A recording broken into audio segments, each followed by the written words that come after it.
რა თქმა უნდა, ის პროცესი, რომელიც ახლა მიმდინარეობს რეგიონში, არ ახალია. წლების განმავლობაში ჩვენ ვხედავთ ამ პროცესს, რომ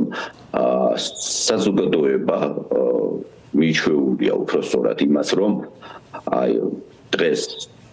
რეგიონის პირველ ფილს აქებენ, ჯილდოს გადაცემენ და დილას ვგებულობთ, რომ ინიშნება ბრიფინგი, 11 საათზე გამოდის თავმჯდომარე და ამბობს, რომ მან მისი მისია შეასრულა პირნათლად და ეხლა მიდის სხვაგან. ეხლა მართალი რომ გითხრათ თამაზაშვილთან დაკავშირებით იყო იმის მოლოდინი რომ როცა ის აქ მოავლინეს დროებითი ის იქნებოდა მისი ყოფნა ვინაიდან ერთადერთი დავალება რაც მას უნდა შეესრულებინა იყო ის რომ რეგიონი უნდა გაწმენდილიყო კრიმინალებისგან თქვენ იცით ჩემზე კარგად რომ საკმაოდ გაძლიერებული იყო კრიმინალური ავტორიტეტების გავლენები იმდენად თვალში საცემი იყო ეს რომ უკვე უბნების და რაიონების მიხედვით იყო კრიმინალური დაჯგუფებები შექმნილი რომლებიც მართავდნენ კრიმინალურ ვითარებას რეგიონში მაგალითად და რამდენადაც მახსოვს თამას მარტო კრიმინალურს კი არა ბიზნესებზეც ჩვენ გქონდა მათ შორის თქვენს მიერ მოწოდებული მასალებზე დაყრდნობით მსგავსი ფაქტები გამოქვეყნებული რა თქმა უნდა ჩვენ ამაზე გქონდა საუბარი და დღეს უკვე დასტურდება სამშენებლო ბიზნესებზეც და პროექტებზე კი, ეს რა ქვია, გიდასტურებთ ამას ჩვენ ამაზე ვისაუბრეთ, მაგრამ აი ამ კრიმინალური ავტორიტეტების გავლენა საკმაოდ იზრდებოდა. და საჭირო იყო დღის წესრიგში დადგა რომ მომხდარიყო ცვლილება ვინ და მოავლინეს თამაზაშვილი და მართლაც ამ საკითხში ერთადერთი საკითხი რომელიც მან მოაგვარა ასე ვთქვათ იყო ის რომ კრიმინალთან ბრძოლა ნამდვილად გამოაცხადა და ამის მაგალითია ბულვარი რატო ხდება ბულვარში ის რაც ხდება ბულვარი მართლაც იყო კრიმინალური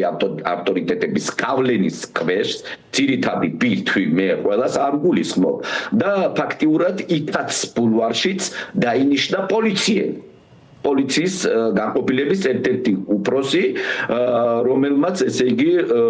ყველა ელოდებოდა ბათუმში დღეს რომელი ობიექტი დაინგრევაო ასე თუ ისე ამ კუთხით კრიმინალური გავლენები მართლა გაასუფთავა რასაც ვერ გეტყვით მაგალითად სოციალური პოლიტიკის თვალსაზრისით და ადამიანებთან იმიტომ რომ სულხან თამაზაშვილი ძალიან შორს იყო ადამიანებთან ურთიერთობითა და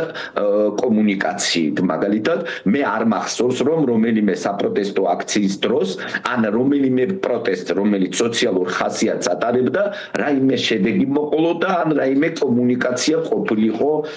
მისი მხრიდან ასე ვთქვათ ჩაკეტილი პიროვნება იყო რა ერთადერთი სადაც ის ახერხებდა კომუნიკაციას იყო ის რომ როცა მიდიოდა მაგალითად რაიონებში იქ პარტაქტივი ახვედრებდა რა თქმა უნდა თავის მომხრეებს როგორც ხდებოდა ეს სხვა დანარჩენი თავმჯდომარეების დროს აი თამას ასეთ სწრაფი ცვლილებები ყოველთვის ბევრ უსიამოვნებას, უხერხულობას, დისკომფორტს იწვევს ჩამოყალიბებული ელიტების, კლანების სამუშაო პროცესებში, ასე ვთქვათ, ხო? მათ ჭირდებათ ხოლმე გარკვეული დრო, კავშირების გადასალაგებლად, მისასვლელი არხების მოსაძებნად, დასალაგებლად, ასე რომ ვთქვათ. ამ თვალსაზრისით, აჭარაში შეიძლება ითქვას, რომ ყოველ პირველი პირის ცვლილებას მათ შორის მოყვება ხოლმე რაღაცა თვალსაზრისით კუთხური დინამიკის შექმნაც, ხო? ანუ თუ მანამდე შედარებით უფრო მთიანი აჭერის წარმომადგენლები ჭარბობდნენ თანამდებობებზე, ბატონი თამაზაშვილის პირობებში უფრო აი ქობულეთის გავლენა გაიზარდა. პირობითად რო ვთქვა ასე. აი რა ცვლილებები არის მოსალოდნელი ამ თვალსაზრისით? ან რა მემკვიდრეობა დატოვა თამაზაშვილმა როგორც თანამდებობებზე, ვიცით რომ უმაღლეს საბჭოში შეიცვალა ასე ვთქვათ პირველი პირების ვინაობა, მთავრობაზე აღარ ვლაპარაკობ და არის თუ არა მოსალოდნელი რომ აი ახლა პატარიძის შემთხვევაში კვლავ დაიწყება ეს გადაადგილებები და საერთოდ კვლავ პატარიძე რატო დააბრუნეს როგორია თქვენი ვერსია? საკმაოდ ისეთი მოცულობის კითხვა არის შევეცდები ჩავატიო პირველ რიგში ხდება ის რაც ყოველთვის ხდება ანუ როდესაც პატარიძე წავიდა და მოვიდა რიჟვაძე ყველა ის კადრი, რომელიც იყო პატარიძის მოყვანილი, რიჟვაძემ გაათავისუფლა თანამდებობიდან და მოიყვანა თავისი ჯგუფი და კლანი, რა თქმა უნდა. და უფრო მეტად სამართალდამცავ სტრუქტურებში დავით რიჟვაძის დამსახურებით და აღმასრულებელ ხელისუფლებაში, რა თქმა უნდა, მეტწილად ჭარბობდა რიჟვაძეების რაიონიდან წარმომადგენლები. ასევე, როდესაც ეხლა რიჟვაძე წავიდა, იგივე გააკეთა მაგალითად თამაზაშვილმა და ამაზე იყო სხვათა შორის საზოგადოებაში, ამაზე მიდის საუბრები, რომ რეალურად ერთი კლანი ცვლის მეორე კლანს. რა თქმა უნდა, ერთი უკიდურესობიდან მეორეში არ უნდა აღმოჩნდეთ და მე ყოველთვის ვამბობ, რომ ყველა დროში ეს ბალანსი იყო დაცული და არ უნდა გავაღვივოთ დაპირისპირება ან რაღაცა სეპარატისტული გრძნობების გაღვიძებას არ უნდა მივცეთ საშუალება და როცა რეგიონის პირველი პირი ხარ, უფრო მეტი პასუხისმგებლობა გმართებს და ის კი არა რომ ახლა აუცილებლად ჩემი რაიონიდან და ჩემი მკვიდრი და ჩემი სოფლები და ჩემი ქალაქელი გადმოვიყვანოთ დავასაქმო, არა. უნდა ეს პრინციპი აუცილებლად უნდა დაიცვა. რამ გამოიწვია ახლა გადავიდეთ შემდეგ კითხვაზე პატარაძის დაბრუნება. ეს მართლაც მოულოდნელი იყო, როგორც მისი წასვლა იყო მოულოდნელი, ასევე იყო მისი მობრუნებაც მოულოდნელი, მაგრამ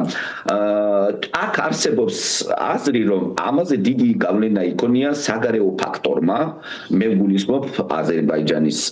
პრეზიდენტს, თქვენ თუ მიაქციეთ ყურადღება და მე მგონი თქვენ ტელევიზიით კადრებში იყო, რომ როცა კერძო მიღება ჰქონდა ივანიშვილს, იქ რატომღაც ალიევს ახლდა ესე იგი პატარაძე და იქ რო ესალმებოდა ქართულ მხარეს, თუმცა პრინციპში არ იყო მოულოდნელი, იმიტომ რომ ელჩი იყო იქ. კი, მაგრამ ელჩი ესწრება ოფიციალურ მიღებებზე, მაგალითად პრემიერ-მინისტრთან, მაგრამ წინა მიღებების დროს ივანიშვილთან პატარაძე არ ყოფილა, მაგრამ ახლა იყო. და მისალმების დროს რაღაცა დამატებით უთხრა ივანიშვილმა და აქ საზოგადოებაში უარყოფითი ის იყო განცდა, რომ პატარაძე არ უნდა დაბრუნებულიყო იმ თვალსაზრისით, რომ ის უკავშირდება მაგალითად კორუფციულ გარიგებებს თავის დროზე,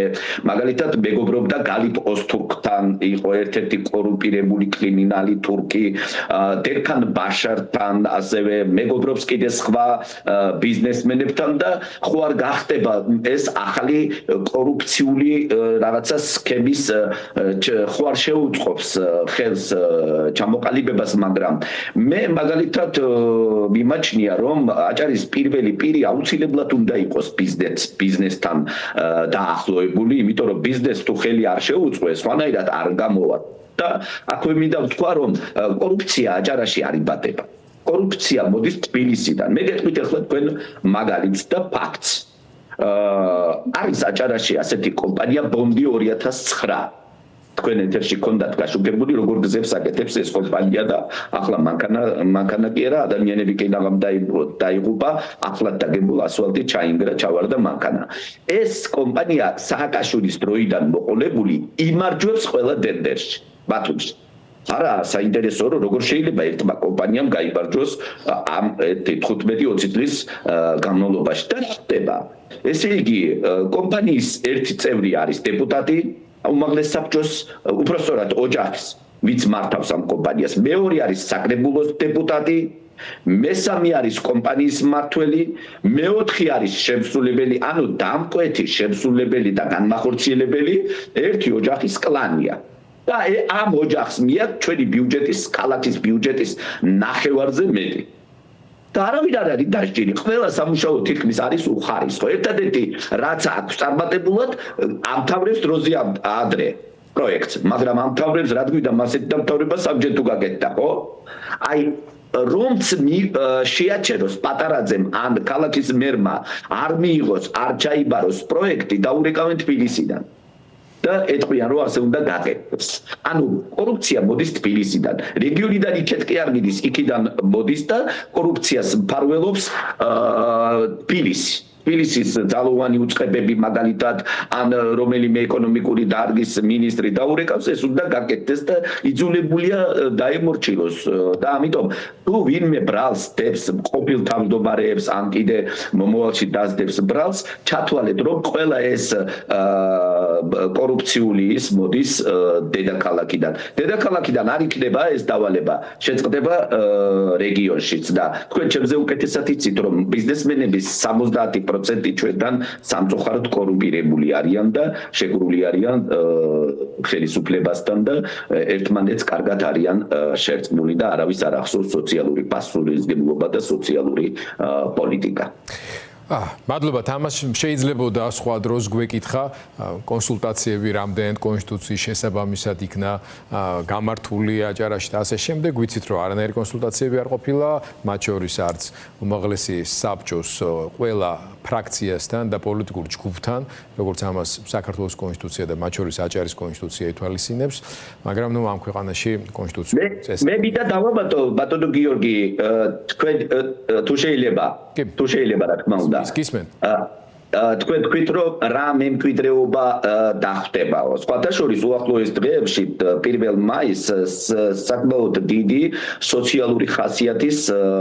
მასშტაბის აქცია მზადდება გამოსვლები ეს არის უსახკაროების ეს არის დაუსრულებელი მშენებლობების ეს არის იპოთეკით დაზარალებული ანუ ყველა ის პრობლემა რომელიც იყო წლების განმავლობაში დაგროვილი და ეხლა კიდე თამაზაშვილმა ვერ მოაგვარა რეგიონში აი გოგოლის ქუჩაზე კორპუსებზე რო იყო ლაპარაკი 1 მაისს მთავრდება რეგისტრაცია და გადაწყვეტილება არა მიღებული აი ამ სოციალური პროექტის განხორციელების და ასე ვთქვათ ძალიან ცუდი მემკვიდრეობა დახტება ბატონ პატარაძეს ჩვენ მზათავად მასთან ყველა სოციალური პრობლემა ერთად განვიხილოთ სხვათა შორის ერთადერთი რაც დადებითი აქვს პატარაძეს ის არის რომ თავის დროზე ის არასდროს მის წინ მისი ოფისის წინ მისულ მომიტინგეებს თუ აქციის მონაწილეებს ზურგი ექცევი არასოდეს ყოველთვის გამოდიოდა ესაუბრებოდა თუ ვერ წვითავდა პრობლემას იმასაც ეუბნებოდა თავარია ეხლა არ შეიკრას კიდევ აი რაღაც კლანური მასში და არ შეშინდეს და უფრო მეორედ მოსვლა სარგებლიანი იყოს ვიდრე პირველი